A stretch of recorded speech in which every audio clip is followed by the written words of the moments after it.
Difficile de résumer 200 pages et un an de travail en 10 minutes. Mais je relève le défi. Partons tout d'abord du titre du livre. Et si j'avais raison? Et si vous avez raison, c'est la question que devrait se poser tout responsable avant de prendre sa décision tout seul, sans écouter les autres, complètement à l'opposé de l'avis majoritaire. Bref, cela éviterait des décisions imposées, mal comprises, beaucoup de souffrance et un engagement faible, voire des catastrophes économiques et humaines. Ce livre est parti de préoccupations profondes. Pourquoi autant de personnes veulent-elles quitter leur emploi du jour au lendemain si elles le pouvaient? Pourquoi y a-t-il autant de souffrances quand on travaille? Comment les éviter? Ce livre part aussi de constat. On avance mieux quand on prend le temps d'échanger sur le sens et sur la direction. On travaille mieux quand on sait pourquoi on fait les choses. Et ce livre est aussi le fruit d'une révélation. Le command and control, c'est-à-dire le management directif, reste valable et l'intelligence collective s'applique dans certaines situations, les situations complexes. Ce livre est aussi une conviction optimiste, c'est-à-dire qu'un bénéfice majeur de l'intelligence collective, c'est l'augmentation de l'engagement. Et c'est donc un plaidoyer pour l'intelligence collective, la défense d'une cause.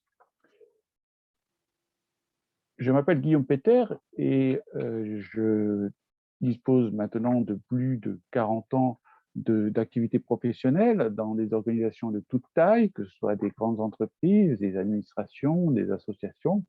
Et j'ai toujours eu une préoccupation constante, c'est de croiser et équilibrer la performance, définie comme faire bien, vite et de façon efficiente, et le bonheur en travaillant, c'est-à-dire le plaisir de faire les choses, le plaisir d'être ensemble.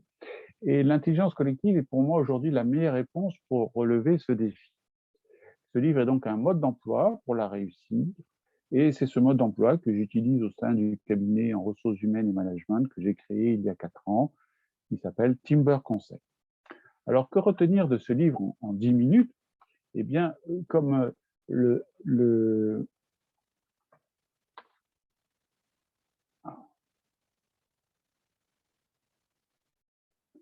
l'intelligence collective est bien présente au sein de l'humanité, c'est sa richesse, mais il faut la mobiliser pour la révéler.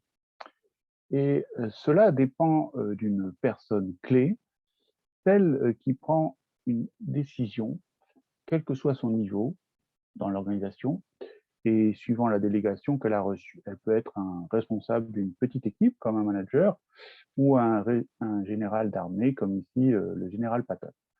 Et la responsabilité d'un ou d'une chef, c'est de décider avec courage, seul face à la décision, comme un capitaine de navire, et avec de l'humilité, c'est-à-dire en oubliant son ego.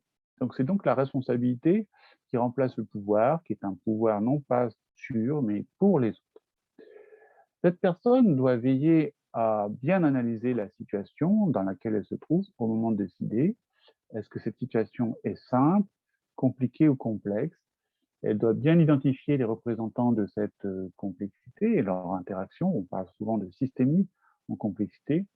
Elle doit avoir une diversité, une liberté de parole des participants à la réflexion collective, ainsi qu'une liberté d'accès à l'information.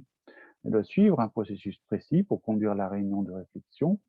Et enfin, elle doit veiller à écouter pour parler en dernier. L'intelligence collective n'est pas une technique nouvelle, elle existait déjà au sein de confréries et elle peut être approchée de méthodes de co-développement comme depuis 1949, celles qui sont déployées, qui ont été inventées par le docteur Balint, ou bien développées par Édouard de Bono et sa méthode de réflexion des six chapeaux, ou enfin les Québécois Champagne et Payette. Alors, les fondamentaux de l'intelligence collective sont des cercles de parole pour distribuer la parole en tour de table, ou se poser des questions, pratiquer l'écoute active à des moments bien définis et rebondir sur les contributions. Alors, comme ce touriste américain perdu dans la steppe mongole, l'intelligence collective, c'est d'abord de demander aux autres, c'est de réfléchir ensemble, c'est de se poser des questions et c'est d'associer des intelligences de la situation et des savoirs pour choisir une direction, un sens, un pourquoi plus qu'un comment. En méthode intelligence collective, je recommande volontiers le processus Synergie 4 d'Olivier Zara, qui est à mon sens le plus simple, le plus efficace. Et il est utilisé depuis déjà 20 ans et il a une vraie dynamique en 5 étapes avec des phases de divergence et de convergence, ainsi qu'un questionnaire amont, de façon à co-construire des solutions. Alors l'intelligence collective fonctionne car nous aimons être en groupe, comme dans un jeu de société, comme celui qui consiste à deviner qui est la personne en posant des questions, comme ce jeu d'enfant. Eh bien, lorsque nous sommes invités par une personne que nous estimons, nous participons volontiers à un projet de coopération et c'est pour cela que l'intelligence collective fonctionne, car 55 à 60% des humains sont des coopérateurs. L'intelligence collective fait que nous sommes constamment pris en défaut, car nous sommes naturellement piégés par nos biais cognitifs, comme l'excès de confiance. Et la pratique de l'intelligence collective permet justement de neutraliser ces biais cognitifs et de faire tomber les préjugés, en particulier grâce à l'écoute active. L'écoute active, c'est ne pas juger, ni évaluer, donc catégoriser, c'est éviter de retomber dans les biais cognitifs.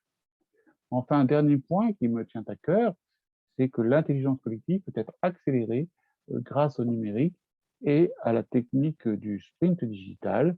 On peut le pratiquer avec différentes plateformes, comme la plateforme Teams, naturellement, de chez Microsoft, mais aussi une solution française qui s'appelle WooClap.